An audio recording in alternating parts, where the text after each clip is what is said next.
शहर की भागदौड़ भरी जिंदगी में जहां लोग ऊंची इमारतों और चमकती रोशनी के बीच रहते हैं, वहां अंधविश्वास और पुरानी कहानियों के लिए कोई जगह नहीं होती। लेकिन आर्यन हाइट्स नाम की उस पॉश सोसाइटी के बाहर एक ऐसी औरत बैठती थी जिसे देखकर बड़े बड़े तार्किक लोग भी रास्ता बदल लेते थे। उसका नाम कोई नहीं जानता था। लोग उसे बस नींबू वाली कहते थे। वो एक चुड़ैल थी। शहर के मुख्य चौराहे पर, जहां रात को भी ट्रैफिक का शोर नहीं थमता, कौशल्या अपनी छोटी सी टोकरी लेकर बैठती थी।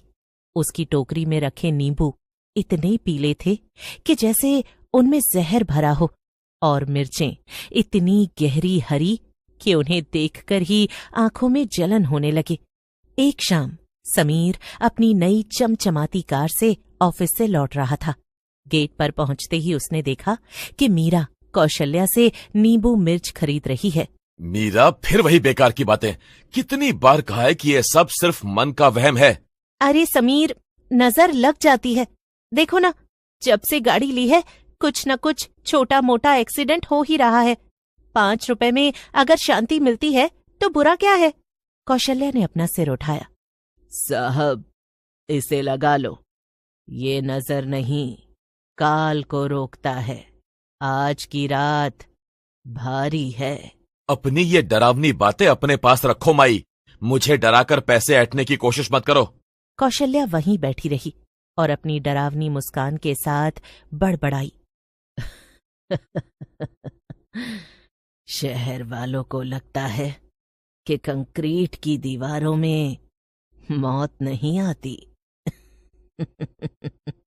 रात के 2 बजे थे। आर्यन हाइट्स की 15वीं मंजिल पर समीर को अचानक प्यास लगी। जब वो किचन की ओर गया तो उसने महसूस किया कि घर का तापमान बहुत कम हो गया है। उसने खिड़की से बाहर झांका। नीचे सड़क पर सन्नाटा था, लेकिन सोसाइटी के गेट के पास वही औरत कौशल्या अकेली खड़ी थी। उसके पैर पीछे की तरफ मुड़े हुए थे। समीर की आंखों ने जो देखा, उसे उस पर यकीन नहीं हुआ। मीरा हड़बड़ा कर उठी। उसने खिड़की से देखा और उसकी चीख निकल गई। मैंने कहा था ना समीर, वो कोई साधारण औरत नहीं है। उसने आज शाम तुम्हें चेतावनी दी थी। तभी उनके फ्लैट की घंटी बजी। इतनी रात को 15वीं मंजिल पर कौन हो सकता है? समीर ने कांपते हाथों से दरवाजे के आई होल से देखा। बाहर कौशल्या खड़ी थी। उसके हाथ में वही नींबू मिर्च की माला थी जिसे समीर ने ठुकरा दिया था। साहब, माला ले लो, नहीं तो मैं अंदर आ जाऊंगी। तुम क्या चाहती हो? पैसे चाहिए? मैं तुम्हें 1000 रुपए दूंगा। यहां से चली जाओ। चुड़ैलों को कागज के नोट नहीं चाहिए होते समीर। हमें तो बस वो नजर चाहिए होती है जो तुमने अपनी तरक्की से पूरी दुनिया की बटोरी है। तुमने मेरी दी हुई सुरक्षा ठुकरा दी। अब तुम्हें मेरा सामना करना होगा। अचानक दरवाजे पर जोर जोर से नाखून रगड़ने की आवाज आने लगी। तभी समीर का फोन बजा। वो गार्ड रामू था। साहब, दरवाजा मत खोलना। वो कौशल्या नहीं है, वो इस जमीन की पुरानी मालकिन है। जब यहाँ बिल्डिंग बन रही थी तब वो इसी गड्ढे में दब गई थी। वो हर साल इसी दिन आती है और जो उसे इज्जत नहीं देता उसे अपने साथ ले जाती है। रामू, अब मैं क्या करूं? वो दरवाजे को तोड़ रही है। साहब, अगर आपके पास वो पुरानी नींबू मिर्च की माला है जो मेम साहब ने खरीदी थी, तो उसे तुरंत मुख्य द्वार के कुंडे पर लटका दो। वही उसे रोक सकती है। समीर भागा भागा गया। मीरा ने डरते हुए वो माला दी जो उसने शाम को खरीदी थी। समीर ने हिम्मत जुटाई और जैसे ही दरवाजा थोड़ा सा खुला, उसने वो काली डोरी कौशल्या के चेहरे पर फेंक दी। जैसे ही नींबू और मिर्च कौशल्या के शरीर को छुए, एक जोरदार धमाका हुआ। कौशल्या की भयानक चीख गूंजी जो पूरे शहर के शोर को चीरती हुई निकल गई। आज तो बच गए समीर, लेकिन शहर में हर मोड़ पर मेरे जैसी कोई न कोई बैठी है। अगली बार कौन सा नींबू तुम्हें बचाएगा? हाँ?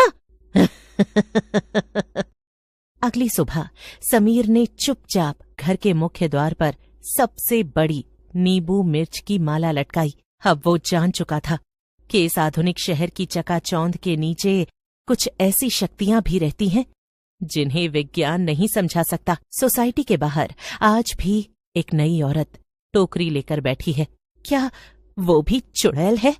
अगली सुबह शहर की चमक धमक वापस आ गई थी, लेकिन समीर की आंखों से नींद गायब थी। आर्यन हाइट्स के बाहर अब एक नई औरत बैठी थी। समीर ने ठान लिया था कि वो इस डर के साथ नहीं जी सकता। उसने नीचे जाकर गार्ड रामू को पकड़ा। रामू काका, मुझे सच बताओ, कल रात जो हुआ वो क्या था, और ये नई औरत कौन है जो आज वहां बैठी है? साहब धीरे बोलिए, शहर की दीवारें भी सुनती हैं। ये जो आप देख रहे हैं ये कोई धंधा नहीं है, ये एक सरहद है, शहर और रूहों के बीच की सरहद। साहब, जिस जमीन पर ये ऊंची इमारतें खड़ी हैं, यहाँ कभी शमशान हुआ करता था। जब बिल्डरों ने इसे खरीदा तो उन्होंने बलि दी थी। कौशल्या उसी बलि का हिस्सा थी। वो मरकर भी यहीं रह गई ताकि बाकी रूहों को इस सोसाइटी के अंदर आने से रोक सके। तो वो हमें बचा रही थी, पर कल रात तो उसने मुझ पर हमला किया। वो हमला नहीं था साहब, वो परख थी। जो डर गया वो उसका शिकार बना, जो डटा रहा और उसकी दी हुई सुरक्षा को अपनाया वो बच गया। वो आपके पैसे नहीं, आपकी मान्यता मांगती है। समीर घर लौटा।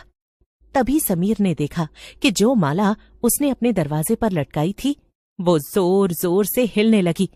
समीर, अपने घर की उस माला को तोड़कर नीचे फेंक दो, इसमें तुम्हारी श्रद्धा की ताकत है। समीर ने बिना सोचे समझे दरवाजे से वो नींबू मिर्च की माला खींची और पूरी ताकत से नीचे फेंक दी। काली छायाएं उस रोशनी को सह नहीं पाईं और धुएं में बदल गईं। सुबह हुई, शहर फिर से जाग गया। समीर की जिंदगी अब पहले जैसी नहीं रही थी। उसे समझ आ गया था कि ये सिर्फ एक इत्तेफाक नहीं, बल्कि एक गुप्त सुरक्षा तंत्र है जो पूरे शहर को घेरे हुए है। एक हफ्ते बाद समीर को ऑफिस के काम से शहर के एक सबसे पुराने इलाके पुरानी हवेली जाना पड़ा। समीर जैसे ही अंदर गया, आओ समीर, तुम यहां तक पहुंच ही गए। तुम्हें लग रहा होगा कि हम शहर को डरा रहे हैं, है ना? बेटा, जब तक इंसान के मन में लालच और नफरत रहेगी तब तक ये काली छायाएं जन्म लेती रहेंगी। हम तो बस एक बांध हैं जो शहर को डूबने से बचा रहे हैं। जिस दिन तुम जैसे लोग विश्वास करना छोड़ दोगे, उस दिन ये शहर राख बन जाएगा। कौशल्या ने समीर को एक पुरानी पीतल की चाबी दी। आज से मेरा समय समाप्त हुआ। मैं इस सरहद से आजाद हो रही हूं, लेकिन इस शहर को एक देखने वाली आंख की जरूरत है। तुम अपनी आधुनिक पढ़ाई से इस सुरक्षा को और मजबूत करो। ऊर्जा कभी खत्म नहीं होती है, बस रूप बदल लेती है। बस अपना नजरिया बदलो। इतना कहकर कौशल्या धुएं की तरह हवा में विलीन हो गई। समीर के हाथ में सिर्फ वो पीतल की चाबी और एक ताजा नींबू बचा था। समीर वापस अपनी सोसाइटी आर्यन हाइट्स पहुंचा। उसने देखा कि गेट पर अब कोई औरत नहीं बैठी थी। वहां सन्नाटा था और वही काली छायाएं फिर से दीवारों पर रेंगने की कोशिश कर रही थीं। समीर डरा नहीं। उसने अपनी जेब से वो पीतल की चाबी निकाली और उसे सोसाइटी के मुख्य बिजली के पैनल यानी मेन पावर ग्रिड से छुआ दिया। अचानक पूरी सोसाइटी की लाइटें एक अजीब सी सुनहरी रोशनी में बदल गईं। उसने विज्ञान का उपयोग करके उस सुरक्षा ऊर्जा को पूरी बिजली लाइनों में दौड़ा दिया था। समीर ने अब एक नई कंपनी शुरू की, SS guardians, security and spirituality. अब वहां के लोग जादू टोने पर विश्वास रखने लगे हैं।